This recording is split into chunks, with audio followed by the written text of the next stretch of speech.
Alors juste, comme on est nombreux, vous dire que tout d'abord, au niveau des règles de parole, malheureusement, on est obligé de passer par le chat. C'est plus simple pour nous. C'est trop compliqué de gérer les prises de parole. Donc, je vous propose vous poser les questions au fur et à mesure et on les prendra à la fin. C'est Eric Lalaurie qui fera le modulateur à ce niveau-là. Donc, on garde malheureusement tous les micros coupés, sauf ceux qui s'expriment. Vous dire également que le webinaire est enregistré, ce qui nous permettra de le mettre en ligne sur le site de l'ARS. En introduction, ce que je voulais vous dire, moi, d'un point de vue circonstances épidémiologiques, c'est important de le rappeler.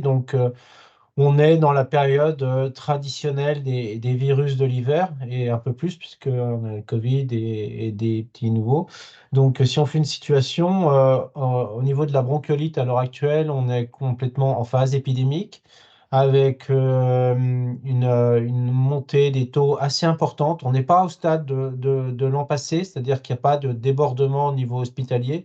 Mais quand même, on voit l'Île-de-France commence à être en mode de dépassement de ses capacités, donc à transférer des petits. C'est pas le cas en Bourgogne-Franche-Comté. Si on voit que ça commence à monter très fortement dans les services, mais il n'y a pas de débordement hospitalier. La grippe, on vient de passer cette semaine en phase pré-épidémique pour la première fois. Le Covid, la poussée a repris. Alors, les statistiques sont pas du tout du même niveau que celles qu'on avait avant. Donc, les taux d'incidence ne veulent plus rien dire par rapport à ce qu'on avait avant parce qu'il y a beaucoup moins de tests et beaucoup de formes légères du fait de la prédominance d'un virus Omicron. Mais en attendant, la protection est indispensable. Qui ai-je oublié? Le dernier invité des pneumonies à mycoplasme, pour lequel on a une alerte nationale, même si ce n'est pas des volumes très importants, il n'empêche qu'il y a beaucoup d'enfants qui ont de ce type de pathologie. Donc, on est, pardon, et moi aussi, je suis un peu pris comme vous l'entendez. Donc on est complètement dans la période des virus, des virus hivernaux. Ça a un impact au niveau hospitalier, ça a un impact de tension et il est important pour nous aujourd'hui de relancer la campagne qu'on avait lancée depuis de nombreuses années avec le hashtag Pourquoi je le fais. C'est vraiment important et de compter sur votre mobilisation pour relayer cette campagne parce que c'est un des moyens simples, facile à comprendre, je pense, pour la population. On voit qu'au moment du Covid, tout le monde avait bien compris que le port du masque, l'aération des locaux, la distanciation sociale et le gel hydroalcoolique étaient nos meilleurs alliés. Ça, c'est complètement délité, faut pas se leurrer.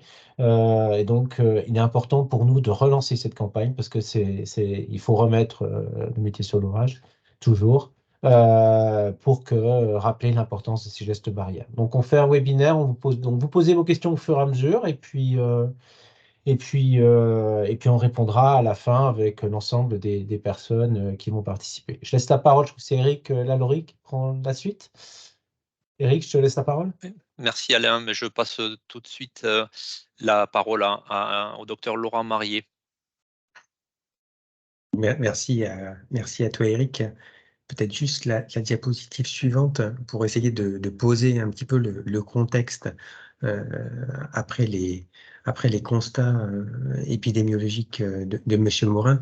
Donc, dans ce souci de protéger et de lutter contre les virus de l'hiver, avec un principe de base, c'est bien sûr renforcer, parce qu'on est quand même à 3 ans maintenant de la pandémie, du début de la pandémie, essayer de les renforcer en les maintenant au bon moment pour éviter effectivement cette fameuse transmission, notamment aux plus vulnérables, on le verra tout à l'heure, avec une approche en 3 temps.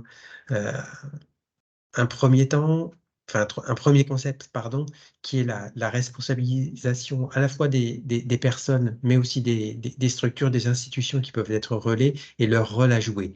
Chacun est un acteur, que ce soit le simple citoyen ou le professionnel dans les différentes structures, ou le bénévole ou le volontaire dans les associations. Et là, on touche vraiment au champ individuel et collectif. Le deuxième point, c'est vraiment l'accompagnement et la facilitation. Pour essayer de trouver des modalités de lutte, des modalités de communication en utilisant et en proposant des alternatives. Pour qu'il y ait une réelle appropriation de ces gestes de prévention dans le quotidien. À la fois pour protéger les plus vulnérables, mais aussi pour faire en sorte que l'ensemble des professionnels ou les aidants familiaux par exemple, qui sont à leur côté, puissent être des relais. Et le troisième point, c'est la réactivité et la temporalité. M. Morin l'a bien dit, nous sommes en début de phase hivernale et avec une présence du virus qui circule. Donc c'est la bonne information et la campagne de communication a été travaillée en amont et Madame Guillermet le redira tout à l'heure, justement pour être prêt au bon moment. Et enfin, tout ça pour servir un fil rouge au service du lien et non à l'encontre d'eux.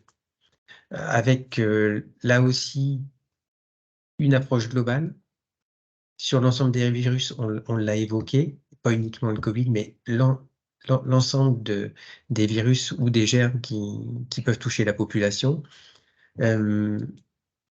Utiliser ou en tout cas travailler autour ou communiquer autour d'une pluralité de situations, on le verra tout à l'heure, sur des situations sociales courantes, pour faciliter à la fois l'identification et l'appropriation pour que la population ou les professionnels s'y retrouvent.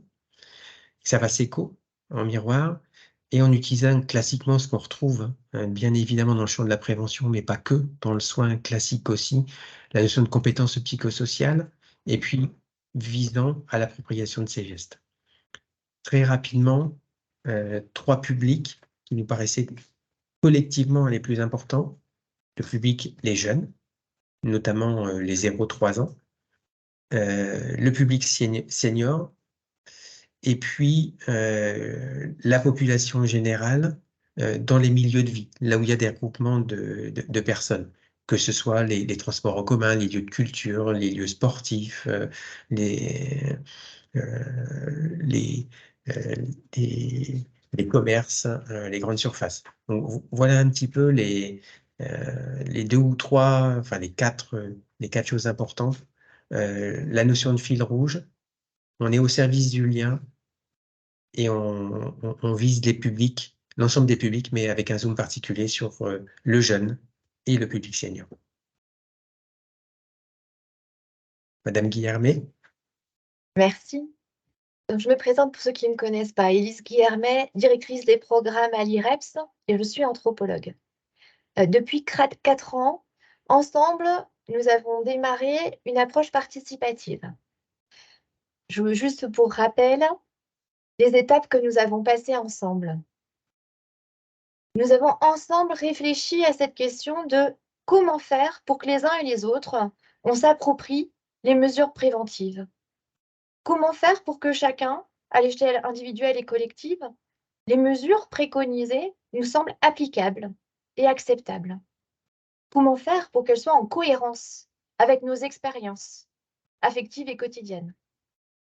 En 2020, c'était plus de 1000 professionnels qui ont réfléchi à ces questions-là, en se disant, mais oui, on a les recommandations, mais dans le quotidien, ce n'est pas si simple que ça. Comment on fait avec nos publics?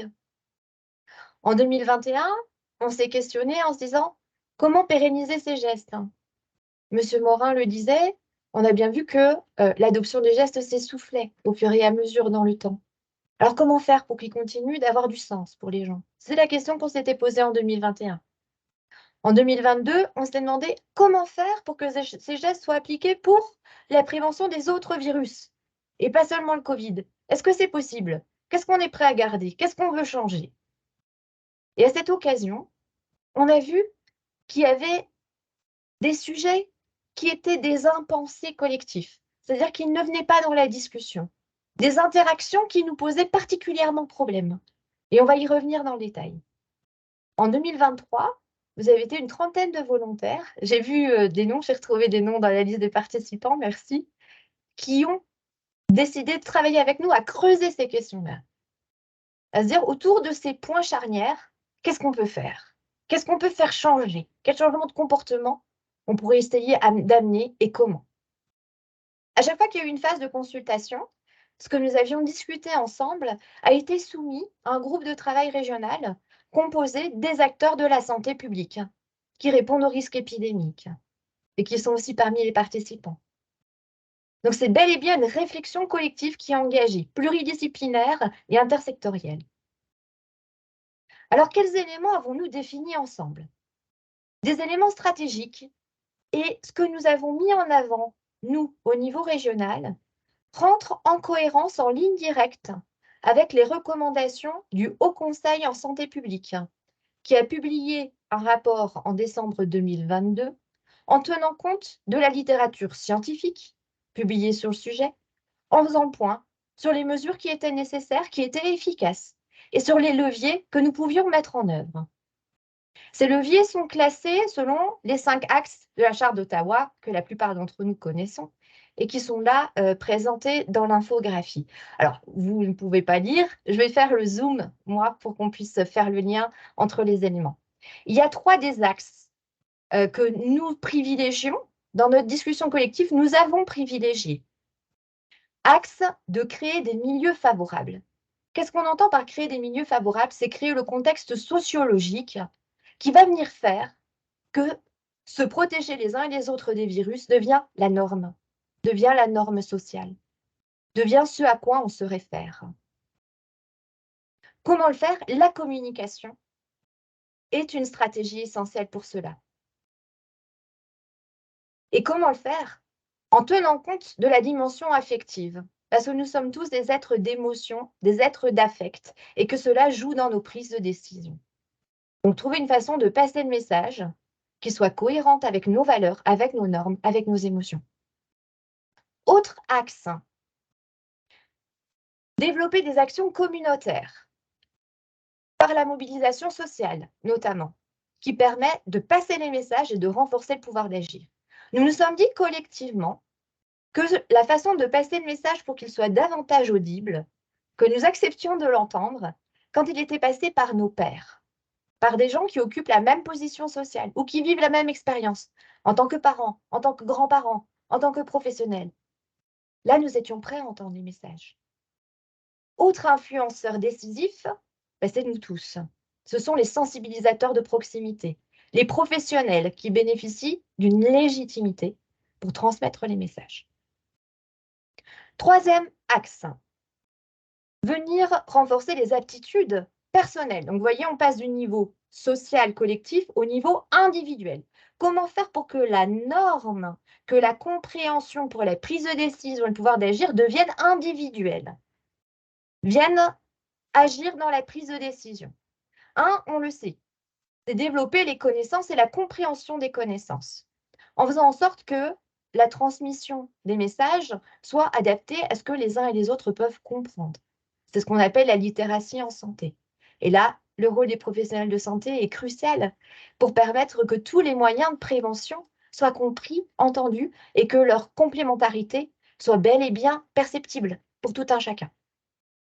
Deuxième élément, c'est ce qu'on appelle l'empowerment individuel, renforcer la capacité d'agir en ayant le sentiment que l'on peut prendre une décision qui est efficace sur notre situation. Oui, je peux me protéger. Oui, je peux protéger les autres. Mais comment le faire en composant avec des dilemmes auxquels je suis confrontée au quotidien? Et bien cela, certains d'entre vous le connaissent très bien, il y a le travail Pardon William, c'est juste avant. Le travail de renforcement des compétences psychosociales. Qu'est-ce qu'on appelle les compétences psychosociales? C'est notre appareillage cognitif et émotionnel qui nous permet de prendre des décisions, qui nous permettent d'être dans des relations constructives avec les autres, qui nous permettent de comprendre ce que l'on ressent au niveau émotionnel pour comprendre nos besoins et passer à l'action. Et en revenant, vous allez voir là maintenant, merci William, nous allons revenir sur les situations dans lesquelles c'est particulièrement important. Les uns et les autres, nous nous sommes dit, nous avons pris du temps pour revenir sur les situations dans lesquelles nos émotions font que, ou les enjeux sociaux font que appliquer les gestes barrières n'est pas toujours pensé ou n'est pas toujours possible. Ces situations, je vous ai dit, en 2022, on s'est rendu compte qu'il y avait comme des impensés, comme des sujets tabous que nous n'arrivions pas à aborder. des interactions dans lesquelles les émotions sont tellement fortes qu'il n'est pas possible de les négocier. Il y a l'accueil social du nourrisson. Qu'est-ce que l'accueil social du nourrisson? C'est tout ce que l'on fait pour qu'un nouveau-né soit en relation et tisse des liens avec sa fratrie, avec sa famille, avec notre entourage social. C'est l'inscription de l'individu qui arrive dans son milieu. Et c'est fondamental. Nous sommes des êtres humains, nous sommes des êtres de lien. Alors, comment permettre cette insertion tout en protégeant le nourrisson? Monsieur Morin nous parlait de la bronchiolite. Il n'y a pas que la bronchiolite, mais on sait que les nourrissons font partie des plus fragiles. Le système immunitaire n'est pas prêt. Alors, comment faire pour l'accueillir tout en le protégeant? Sommes-nous en capacité de mettre les limites quand nous sommes parents? Sommes-nous en capacité de dire non à la belle-mère? Je la cite un exemple parce que ça revenait régulièrement. Hein. Le syndrome de la belle-mère, c'est la personne finalement auprès de laquelle on a du mal à négocier la relation pour poser des limites. C'est très bien connu par ceux qui animent les ateliers de soutien à la parentalité. Comment affirmer les choix? Comment affirmer les besoins pour notre enfant avant de faire passer les contraintes autres de force ou affectives avec d'autres personnes? Certains d'entre vous aussi nous ont dit, mais les arrière-grands-pères, l'arrière-grand-mère en EHPAD, elle, on ne peut pas la séparer de l'arrière-petit-fils qui va naître ou qui vient de naître, parce qu'elle, elle vit pour ça. Elle vit encore pour ça, c'est ça qu'elle attend. Alors comment on fait pour présenter le nouveau-né à l'arrière-grand-mère, tout en les protégeant l'un et l'autre? Voici des questions que nous avons partagées. Autre question que vous nous avez partagée, c'est celle du rôle de la génération pivot. C'est qui la génération pivot? Ce sont les gens entre 50 et 65 ans qui jouent un rôle auprès de leurs petits-enfants. 2/3 des enfants de moins de 6 ans sont gardés régulièrement par leurs grands-parents. C'est aussi la génération qui joue un rôle d'aidant auprès de son conjoint ou auprès de ses parents. Donc, on parle de personnes qui sont actives, qui sont au cœur de plusieurs interactions et qui jouent un rôle essentiel pour la solidarité intergénérationnelle et pour notre société, pour que ça tienne debout. Quand les enfants sont malades, eh ben, quand on a besoin d'aller travailler, ben, on cherche une solution. Et dans 2/3 des cas, ben, on se tourne vers les grands-parents. Alors, comment faire pour que cette génération continue de jouer ce rôle fondamental pour que ça tienne, et tout en les protégeant, tout en se protégeant? Est-on capable de se dire non pour réussir à prendre soin les uns des autres et à se protéger? Voilà les questions que nous nous sommes partagées. Autre élément, et qui était un facteur de motivation pour participer au groupe de discussion, vous étiez plusieurs professionnels à nous dire, nous sommes là parce que nous ne voulons plus que les personnes âgées soient isolées. Nous ne voulons plus que les personnes vulnérables soient isolées, soit parce qu'on les isole, soit parce qu'elles s'isolent elles-mêmes. Avec ce fameux syndrome de la cabane, qui consiste, on l'a tous plus ou moins vécu à la fin du confinement, à avoir peur de se reconfronter aux autres, à reprendre le rythme en ressortant de chez soi. Vous étiez nombreux à nous dire, dans les CCAS, on ne voit plus les personnes âgées, les seniors actifs venir. On n'a plus retrouvé cette énergie collective que nous avions avant. Alors, il nous faut une stratégie qui permette de maintenir le lien. Une stratégie qui permette de nous protéger tout en gardant ces liens fondamentaux et essentiels pour nous. Et c'est ce qui a inspiré la campagne Pourquoi je le fais, que Madame Chevalet va vous présenter. Bonjour, oui, donc je suis directrice de la communication à l'Agence régionale de santé. Donc, je vais vous expliquer effectivement comment on a travaillé cette campagne. Donc, sur la base des travaux qui ont été conduits par l'IREPS et puis des orientations qui ont été données par le groupe de travail pluripartenarial auquel nous avons été associés. Donc, nous avons choisi de conduire une campagne de sensibilisation et de mobilisation citoyenne qui s'inscrit dans la filiation finalement des campagnes précédentes dont vous vous souvenez peut-être, elle s'affiche à l'écran. Donc, une grande campagne de mobilisation en plein Covid qui s'appelait hashtag Pourquoi je le fais. Hein. Vous vous souvenez peut-être qu'il y avait eu tout un tas d'affiches, de tutos qui avaient été mis à disposition des partenaires sur le terrain pour mobiliser en proximité la population. L'année dernière, on est reparti sur une affiche qui insistait sur ce qu'on avait appris finalement. Et peut-être que, pourquoi pas l'appliquer puisqu'on savait maintenant. Et cette année, donc, c'est une campagne qu'on a voulu plutôt centrer sur les bons comportements. On l'a pas intitulé campagne geste barrière parce que déjà, le terme a un effet repoussoir. Et puis, en fait, comme ça vient de vous être expliqué, par les intervenants précédents. Ce sur quoi on souhaite insister, c'est effectivement sur les bons réflexes, les bons comportements qui sont à notre main et qui vont nous permettre de nous protéger mutuellement tout en préservant les interactions sociales fondamentales auxquelles nous tenons. Le dernier point qui a son importance, c'est celui de la diffusion de cette campagne, parce que voilà, une campagne, c'est intéressant, mais c'est surtout comment elle va arriver jusqu'aux cibles, la question qu'il faut se poser. Donc, nous mobilisons pour la relayer tout un ensemble de réseaux qui vont permettre de toucher la population dans ses différents milieux de vie. Voilà, donc ça, c'est un travail important, mais fondamental. Alors, sur le message véhiculé par la campagne, effectivement, nous avons choisi d'illustrer les 3 situations qui viennent d'être évoquées par Élise Guillermet, en insistant sur le fait que nous avons des choix possibles et des solutions pour agir. Dans chacun de ces cas, en effet, nous pouvons mobiliser des comportements à la fois protecteurs des plus fragiles et garants du lien social. Nous pouvons en effet décliner la situation à risque et proposer une alternative bienveillante, ou alors nous pouvons choisir cette situation, mais nous assurer que les conditions sont réunies pour minimiser le risque en appliquant donc les gestes protecteurs. Le format que nous avons retenu, c'est celui de la bande dessinée dont on est le héros. C'est un vecteur qui présente plusieurs avantages. Il est facile d'accès, il permet effectivement la compréhension et l'appropriation par le plus grand nombre. Il se prête bien à l'identification personnelle et à l'illustration des enjeux émotionnels. Et puis, c'est un média tendance qui attire l'œil. Et on a pu le vérifier déjà, puisque cette campagne est actuellement affichée dans Hangar.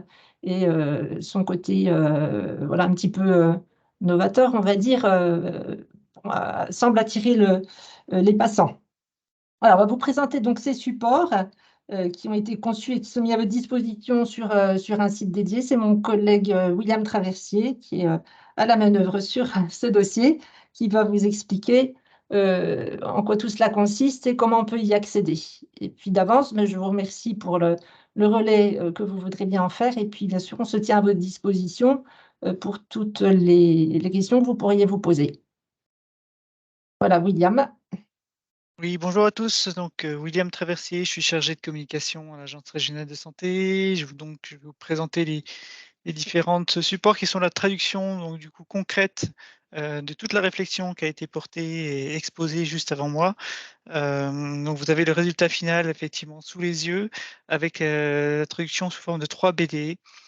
Qui représentent chacun une situation, donc la rencontre avec le nouveau-né, la garde d'enfants malades et la sortie entre seniors.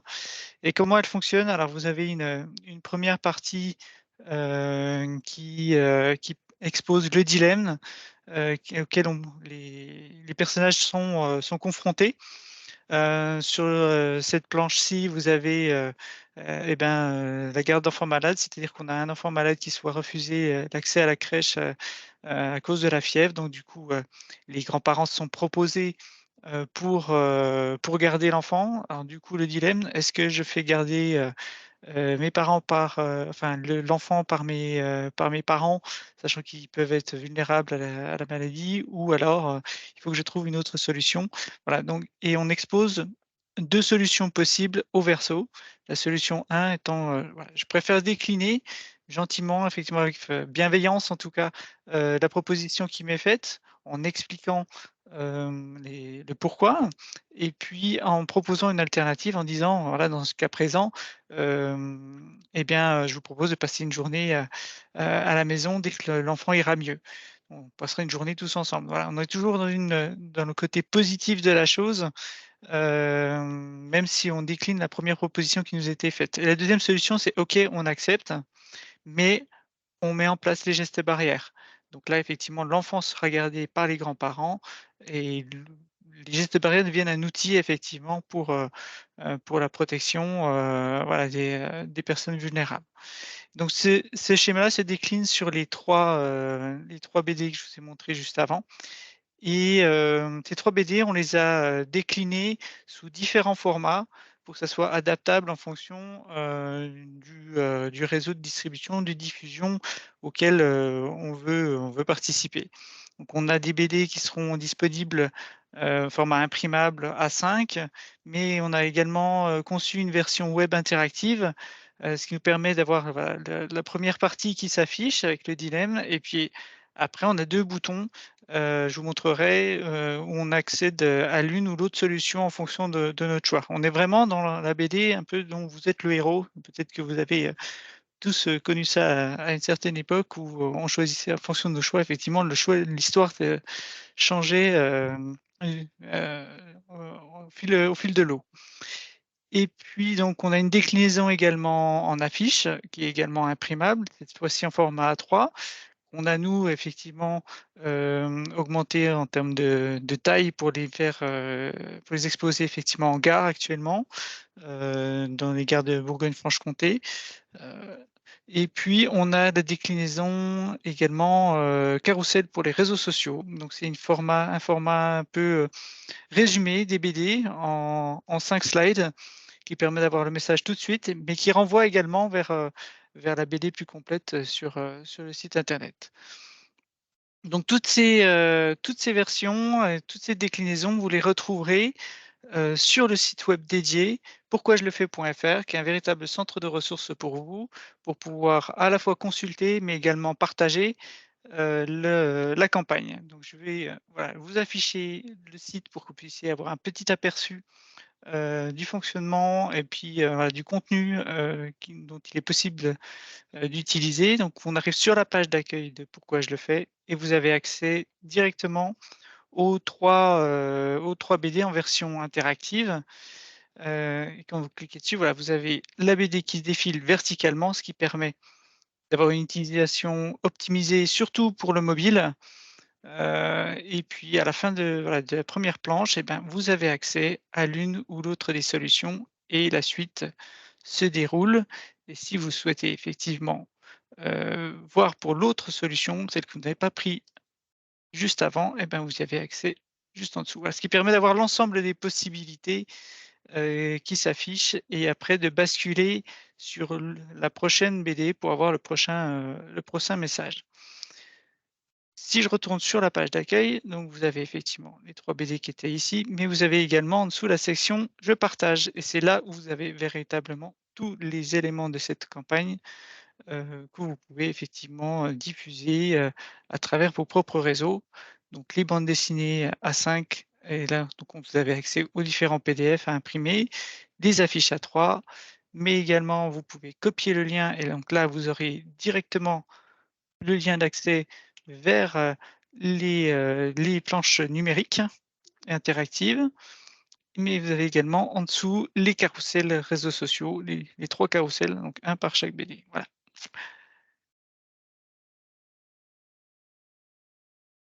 Je retourne. Merci, William. Hop. Eric, je te redonne la parole du coup. Oui, merci beaucoup. Donc vous avez vu, hein, une campagne qui est très colorée, avec des messages qui donnent envie de participer, d'aller dans cette démarche de bienveillance auprès des autres, et d'adopter donc les gestes qui vont bien pour se protéger. On peut passer à une phase de questions, si vous le souhaitez. Donc, on l'a indiqué par écrit dans l'espace conversation. Pour la bonne gestion du webinaire, on vous invite à poser vos questions exclusivement par écrit. N'hésitez pas, on est là pour y répondre, tant sur le fond que sur les modalités pratiques d'utilisation des supports.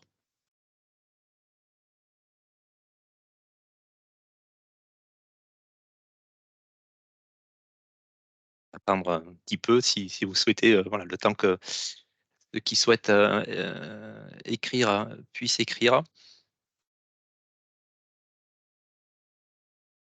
Mais s'il n'y a pas de questions, c'est pas très grave non plus.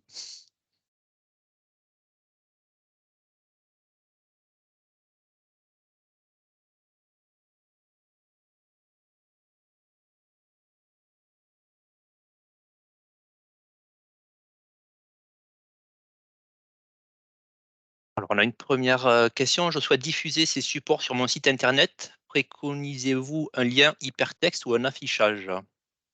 William, c'est peut-être pour toi. Alors, Une diffuser personne effectivement sur le site internet, sur un site tiers,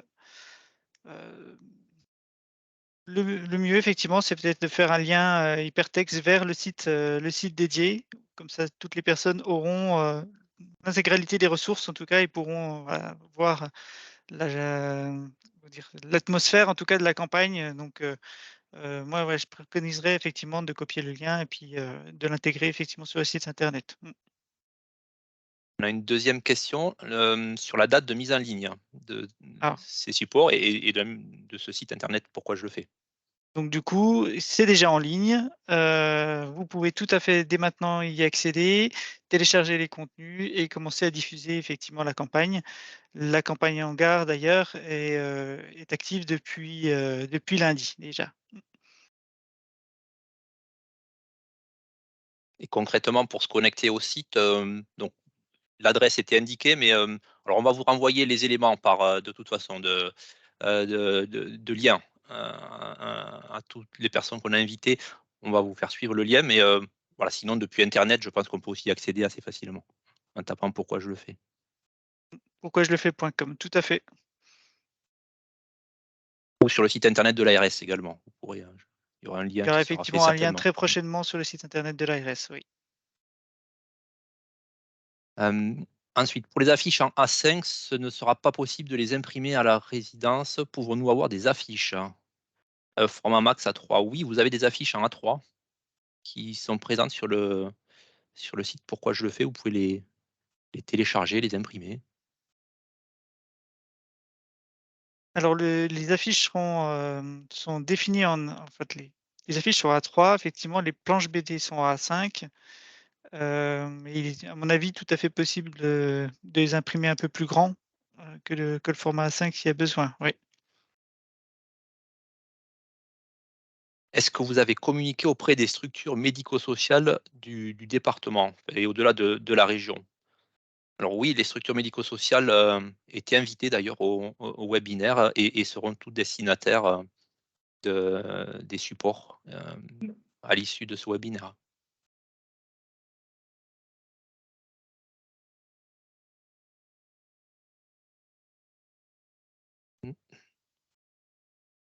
La question de l'impression en fait couleur ou noir et blanc, est-ce que peut-être ça a été pensé pour être imprimé en noir et blanc? Bon, vous avez vu, on a eu beaucoup de couleurs pour que ce soit Oui, c'est attractif. dommage de le faire en noir et blanc, à mon avis, mais voilà.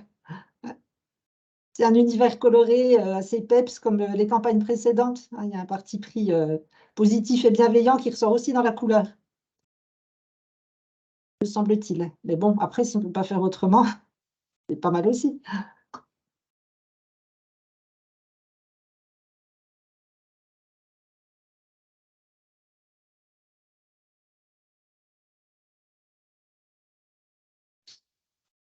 Alors, on a une question de collègues d'ARS. Est-ce qu'on aura une signature qui rappelle ces gestes barrières dans le pavé de signature des mails, par exemple?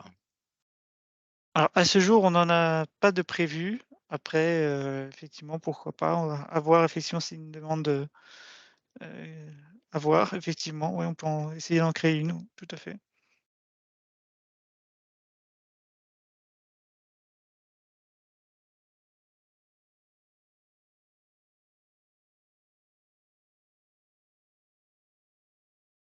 Alors, certains félicitent la qualité du graphisme. Merci à vous.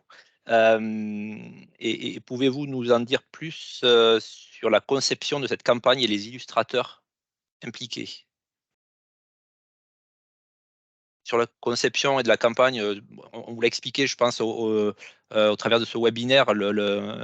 C'est tout un travail qui est issu de réflexions nourries de différents structures, personnes impliquées dans la santé, professionnels de santé, associations, notamment menées par l'IREPS et qui ont permis de nourrir la manière d'aborder les sujets et de faire en sorte qu'il y ait la meilleure appropriation possible et travailler sur le lien social à avoir et à conserver finalement, permettre de se protéger tout en conservant les liens sociaux.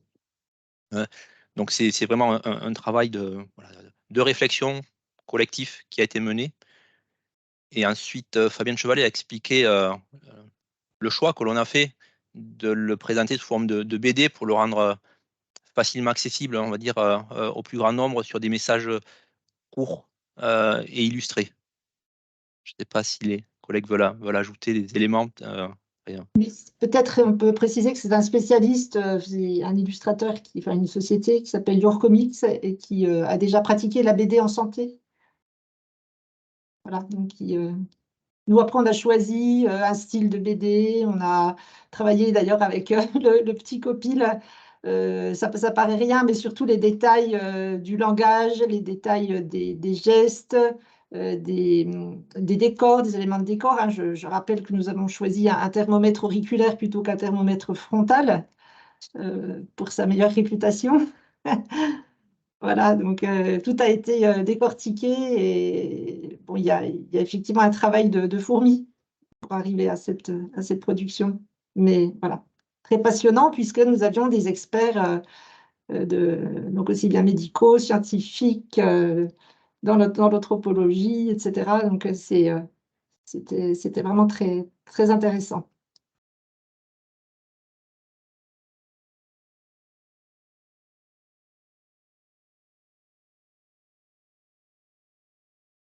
Très bien. Je ne vois pas d'autres questions.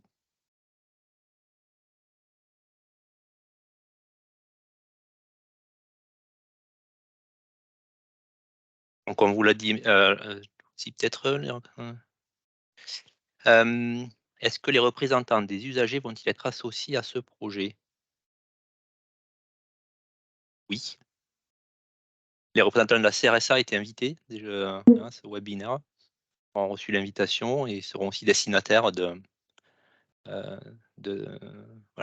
lien vers cette campagne de communication. Si je peux me permettre aussi, Eric, vraiment remercier justement l'implication des CRSA, CTS, de France Asso Santé. On a eu beaucoup de représentants d'usagers qui ont participé au groupe de discussion et au questionnaire en 2022. Donc, merci beaucoup et évidemment, ils vont aussi recevoir le lien et l'information. Y compris les MSP, les CPTS, il y avait une question qui est posée. L'objectif, c'est bien de relayer très largement et au-delà de relayer, c'est aussi, et c'est l'objet de ce webinaire aujourd'hui, c'est de vous présenter cette campagne évidemment, c'est de vous inviter à le diffuser, mais au-delà de l'accompagner en parlant avec les usagers, avec vos patients, des gestes à adopter et en vous appuyant, tant qu'à faire, sur ces supports qui peuvent vous aider justement à apporter le message, à apporter une communication ou engager une communication autour de ces gestes barrières et de comment se protéger tout en conservant un certain nombre de liens sociaux qui sont indispensables.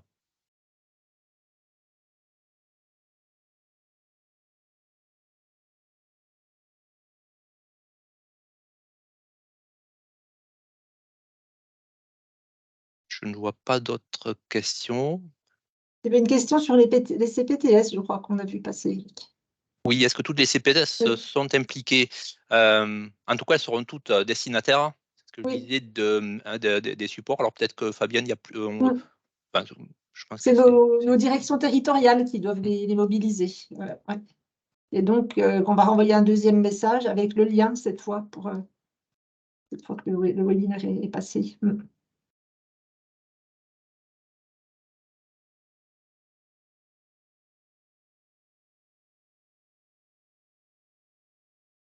Bon, mais s'il n'y a pas d'autres questions, je propose de s'arrêter là. Attends, si, il y a encore une question. Quel message d'introduction souhaiteriez-vous que l'on notifie par rapport au lien hypertexte sur notre site internet?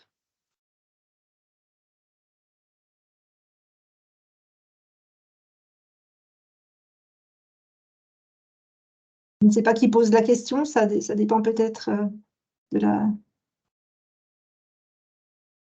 Parce que ça peut être tout simplement qu'une campagne réactivé par donc les ARS, IREPS, CEPIA, URP, SML, j'espère que je n'oublie personne, etc. On peut même faire un petit texte, hein, si ça arrange, on peut produire une petite introduction, si c'est ça qui est demandé. Il peut aussi s'agir de copier celle qu'on mettra sur notre site internet. Hein. Oui, je pense que sur le site Oui. internet de Pourquoi je le fais, vous trouverez Il y aura les éléments, alors, le hein. texte introductif. Après, comme le disait Fabienne Chevalet, certainement que suivant votre public cible, vous pouvez, et après avoir pris connaissance des supports et vous les être appropriés, pouvoir rédiger un message adapté, d'accroche, voilà, en fonction du public que vous qui consulte régulièrement votre site internet. De toute façon, la campagne sera aussi promue sur le site internet de l'ARS. Et donc, il y aura des éléments, en tout cas, d'explication de la campagne qui seront intégrés à cette page web-là, qui seront promus effectivement dans la page d'accueil de l'ARS très prochainement. Donc, on pourra, les partenaires pourront très facilement s'appuyer, en tout cas, sur les contenus, en tout cas, de cette page pour pouvoir produire quelque chose d'adapté, en tout cas, à leur public.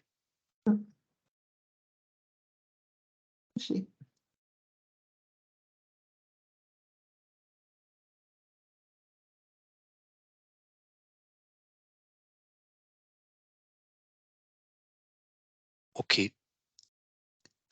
Alain, en conclusion, est-ce que moi je te laisse la parole? On compte sur vous. Ah. On compte sur vous dans un esprit très positif, vous l'avez compris, et que c'est grâce à l'engagement de tout le monde qu'on arrivera à bien relayer la campagne et puis surtout à remettre un peu le focus sur les mesures barrières, parce que c'est vrai qu'aujourd'hui, quand on porte un masque, on a l'impression d'être à nouveau considéré comme forcément quelqu'un de malade, alors qu'on est avant tout pour protéger. Donc vraiment, un grand merci par avance à tout ce que vous pourrez faire pour nous aider dans cette vaste tâche, mais qui, à mon sens, n'est pas si difficile à obtenir, puisqu'on l'a déjà fait. Donc, pourquoi je le fais? Parce qu'on l'a déjà fait, voilà. Avec les mots de la fin. Donc, un grand merci. Puis merci vraiment, on ne l'a pas assez cité, mais à toutes nos partenaires pour monter une telle campagne, parce que derrière tout ça, il y a beaucoup d'heures de travail, beaucoup d'heures de réflexion et de sueur. Donc, c'est un travail très collaboratif et un grand merci à tout le monde. Bonne fin de journée à tous et à bientôt. Merci.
Il y avait une question de dernière seconde à laquelle on n'a pas répondu, mais on le fera de toute façon. C'est la diffusion aux EPCI. Oui, c'est prévu via par les les CLS. DT. Ouais, C'est les ça, DT. ouais. Ils doivent faire ça, oui. Moi, je leur envoie un message au DC leur demandant ce relais. Après, ils n'ont peut-être pas tous fait, donc je vais refaire. Normalement, je leur présente tout ça lundi en CODIR. Ok, super. Mm. Alice, vous donne le micro coupé. Merci. Il y avait aussi une question de Mathilde, et c'est vrai que du coup, j'ai tapé pour regarder. On tombe en fait sur pourquoi je le fais première version. on va sur le web. Oui. Oui, s'il n'est pas encore référencé, oui. On a eu un gros souci, il faut que vous sachiez, c'est que il a été bloqué par le ministère, notre site.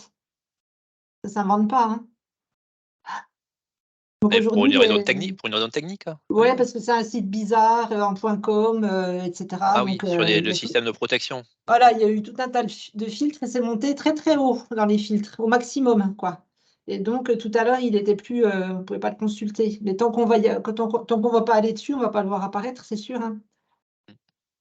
Ah oui, c'est parce que c'est Effectivement. .com. La différence, c'est .fr, .com. Et Oui. du coup, si on met pourquoi je le fais, effectivement, c'est le FR qui vient. Alors, le FR, normalement, on l'a fermé, donc il va disparaître. D'accord. Ouais, Il faut du coup, c'est vrai que maintenant qu'on a lancé la chose, oui. Parce il qu'en fait, faudrait vraiment on que ce soit s'était fait vite. demandé à un moment donné si on pouvait le réutiliser, mais non, nous, on n'est pas développeur web, et donc c'était compliqué d'enlever, tout était périmé dessus, il fallait remettre autre chose. Donc, on le laissait ouvert parce qu'on voulait avoir encore nos documents actifs, quoi. Mais du coup, on a récupéré toutes les pièces qui sont dessus, on les a stockées donc sur nos espaces à nous, et on va le fermer parce qu'on paye pour le laisser ouvert, hein, et il n'est plus, voilà, il est plus utilisable. Donc, normalement, il va disparaître, ça devrait être fait là même, hein, parce qu'on a fermé, ouais, ils doivent nous laisser 2-3 jours comme ça de plus, mais il devrait être fermé. Donc, ça va s'arranger.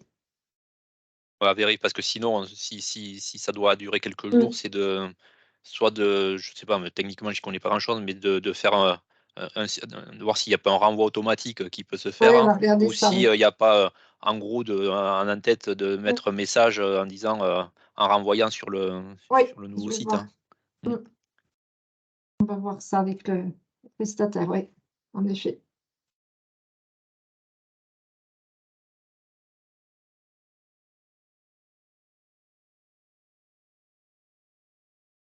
Il ne manquerait plus que les gens impriment des visuels avec les baguettes de pain, là, avec 2 mètres. Ça pourrait être dommage. Ça pourrait être dommage. Voilà, je pense que j'ai supprimé tout le monde. Mais il y avait encore des gens qui étaient connectés. Ah, Donc vous je peux aviez la main là, supprimer. Elise, ouais, merci. En fait, on peut le faire. Voilà, Ouais. pour votre info, quand vous allez sur la liste des participants, puis il y a 3 petits points là. Oui. Et bien là, vous avez le choix, vous pouvez couper le sifflet aux gens si vous avez envie. Bon, c'est provisoire, ça ne marche pas très longtemps. Et puis, vous pouvez voilà, appuyer dessus et puis faire sortir la personne de l'appel. D'accord. Voilà. Bon, mais c'était bien, 80, un peu plus de Ouais, c'est 80 80 participants. participants. Mhm. Ouais. C'est bien, ouais. Mm. Et puis divers, enfin, il y avait quand même pas mal d'acteurs de la santé ou du médico-social. Ouais. Après, il faudrait revoir, il faudrait faire l'extraction. Je regarderai tout à l'heure, mais en balayant rapidement. Mhm. Oui, moi, j'ai reconnu des noms hein, de gens qui ont participé au groupe de discussion. D'accord. Donc, ça, c'est C'est chouette. cool, hein. Ouais. Ah, Vraiment, ouais. il y a des gens qui nous suivent depuis des années, hein, qui s'impliquent depuis des années et qui sont là. Hein. Mm. Ouais, c'est bien, c'est chouette. Ouais. Et puis, oui, non, mais je pense qu'on a bien travaillé. Allez, maintenant, on compte sur les uns et les autres pour Maintenant, diffuser. on voudrait trinquer au succès de la campagne. Ouais. Parce qu'il y a un paquet d'heures hein, quand même. Hein. Ouh là là, nous tous. Oui, oui. Il y a un paquet d'heures de travail. Ouais.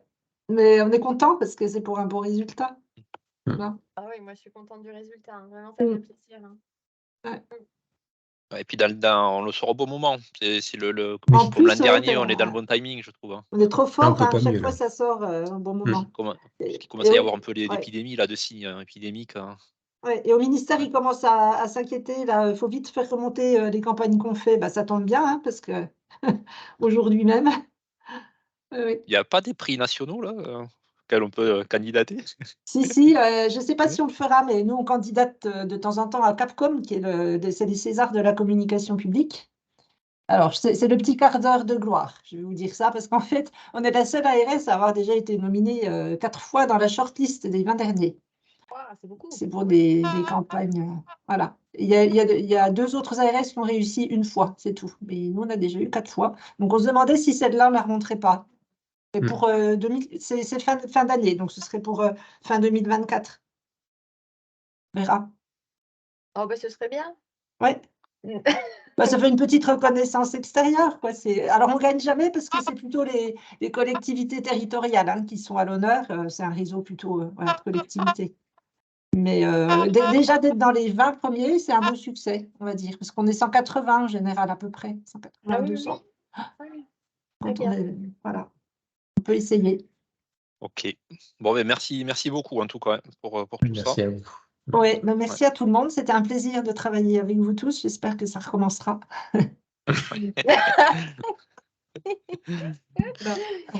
Bah, bonne fête d'après-midi. À bientôt. Sincèrement. Au À revoir. bientôt. Au revoir. Allez, à bientôt. Au Bonne revoir. soirée à vous. À bientôt.